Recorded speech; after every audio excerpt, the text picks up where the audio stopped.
पिछले वीडियो में हम एक्सरसाइज 2.2 का पहला क्वेश्चन सॉल्व कर चुके थे। अब हम एक्सरसाइज 2.2 का सेकेंड क्वेश्चन सॉल्व करेंगे। उससे पहले एक बार रिवाइंड आपको कराते हैं। हम लोग इसमें बहुपद पढ़ रहे हैं और द्विघात बहुपद के मूल, त्रिघात बहुपद के मूल, इनको शून्यक बोलते हैं। शून्यक और गुणांकों के बीच संबंध। तो अगर कोई द्विघात बहुपद आपको पता है क्या होता है, द्विघात बहुपद हमारा px बराबर ax² plus bx plus c, ये आपका द्विघात बहुपद है। ये गुणांक हैं a b c, क्या है इसके गुणांक हैं के मूल या शून्यक, हम यहाँ पे शून्यक बोलेंगे। शून्यक क्या है, अल्फा कामा बीटा है।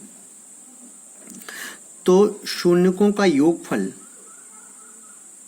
शून्यकों का योगफल क्या होता है, अल्फा प्लस बीटा।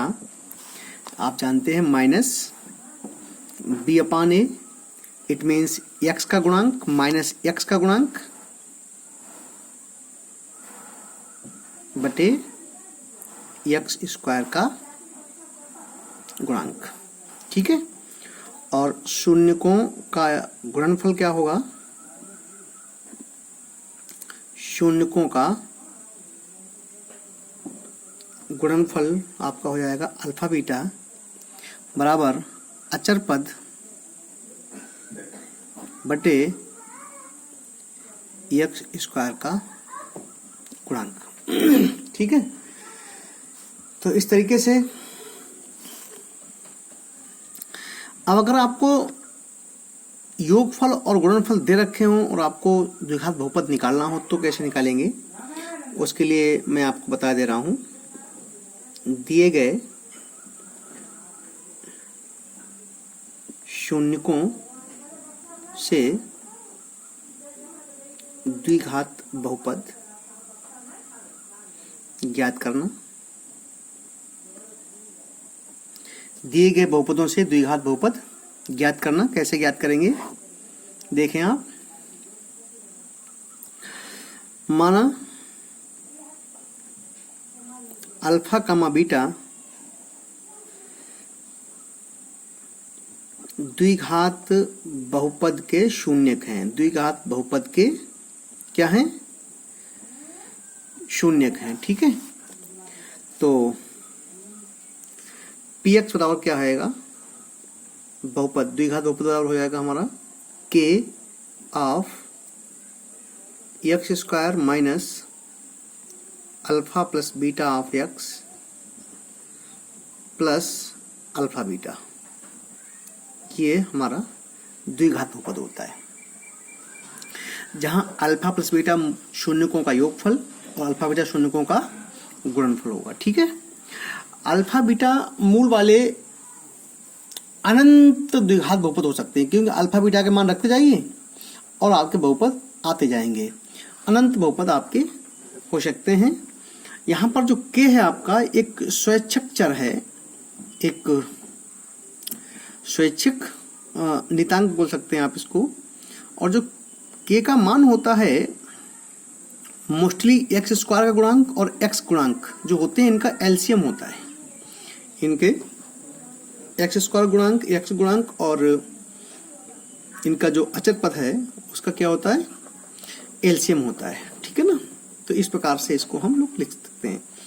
अगर देखें तो इसको हम ऐसे भी लिख सकते हैं, पी एक्स बराबर x square minus alpha plus beta of x plus alpha beta. ठीक है। इसको आप ऐसे भी लिख सकते हैं। और यहाँ पर ये देखें तो है क्या, ये मैंने बताया था शून्यकों का योगफल और शून्यकों का गुणनफल है। ठीक है ना।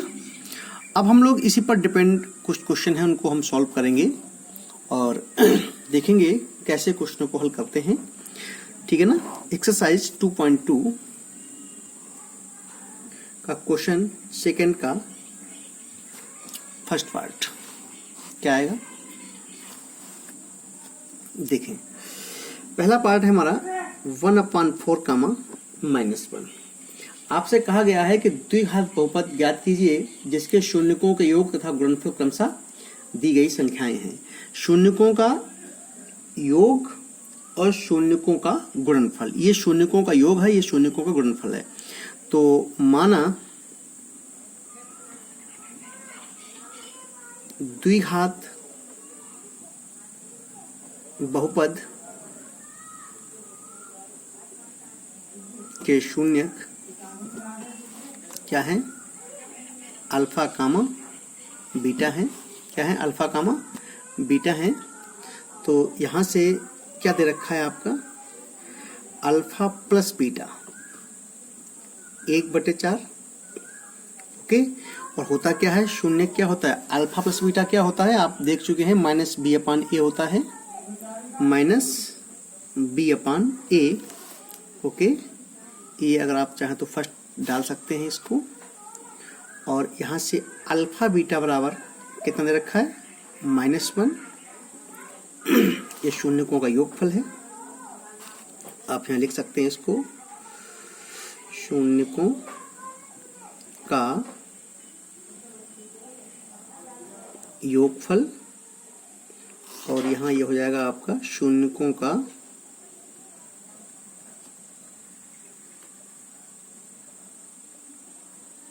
गुणनफल। ठीक है, और ये क्या होता है आपका?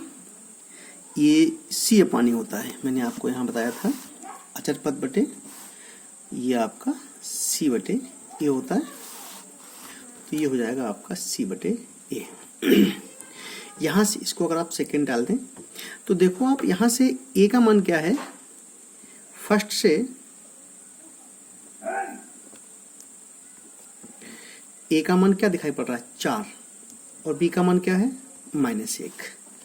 तो यहाँ c का मान क्या आएगा? c का मान 1 कब आएगा? जिसके बटे 4/4 होगा तभी तो उसका मान आएगा। तो यहाँ से c का मान जो आएगा वो आपका मैं लिख सकते हैं बराबर, c का मान कितना आएगा बेटा? और b का मान -1 हो गया, a का मान 4 हो गया और c का मान आएगा -4। ओके, द्विघात बहुपद होता क्या है? मैं आपको बता चुका हूं। द्विघात बहुपद का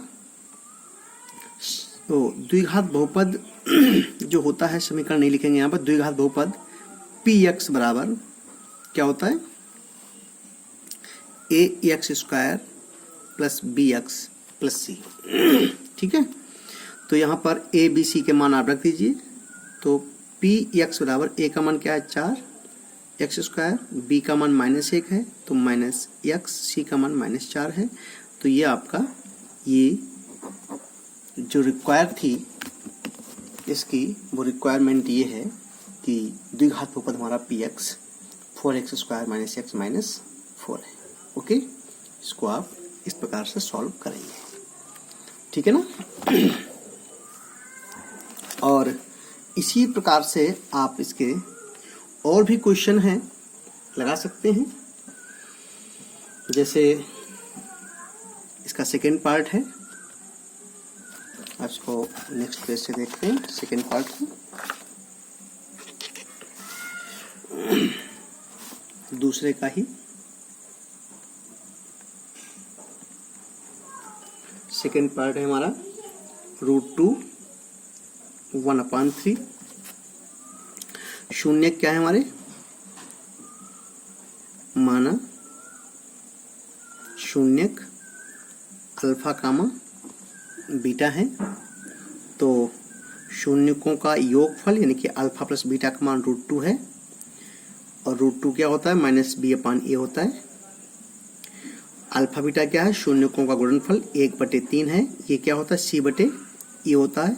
इसको अगर फर्स्ट डाल दें, इसको सेकंड आप इंट्रोड्यूस कर दें, तो यहाँ से a का मान क्या हो गया? 3 हो गया। c का मान क्या हो गया?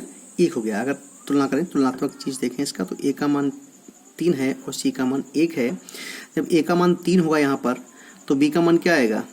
तो b का मान आएगा -3√2। ओके, तो यहाँ से द्विघात बहुपद क्या होता है हमारा? द्विघात बहुपद होता है पी एक्स बराबर A X square plus B X plus C, और ये हो जाएगा आपका 3x स्क्वायर माइनस 3√2x और प्लस 1। ये आपका द्विघात बहुपद हो गया।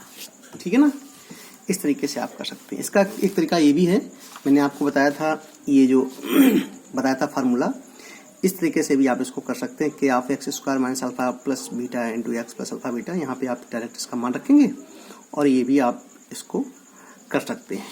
ये भी एक मेथड है। यहाँ पर आप तुलनात्मक ए बी सी के मान निकालते हैं और दिए गए बहुपद में आप जो इसका मानक एक बहुपद है द्विघात का, तो उसमें आप ए बी सी के मान रख करके आप निकाल सकते हैं, और या फिर आप इस फार्मूले में रख करके द्विघात बहुपद निकाल सकते हैं अगर शून्य दिए गए हैं तो। ठीक है, इसी प्रकार से थर्ड पार्ट आपका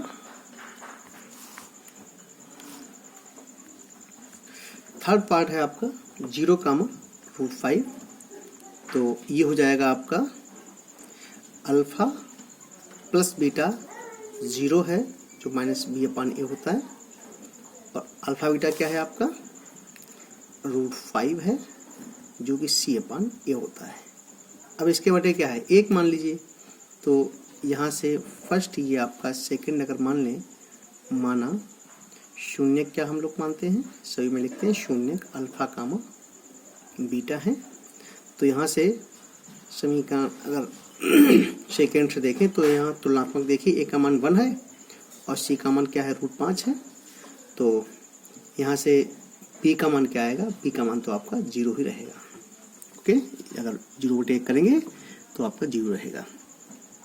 यहाँ से द्विघात बहुपद क्या आएगा, पी एक्स बराबर हो जाएगा A X square plus V X plus C.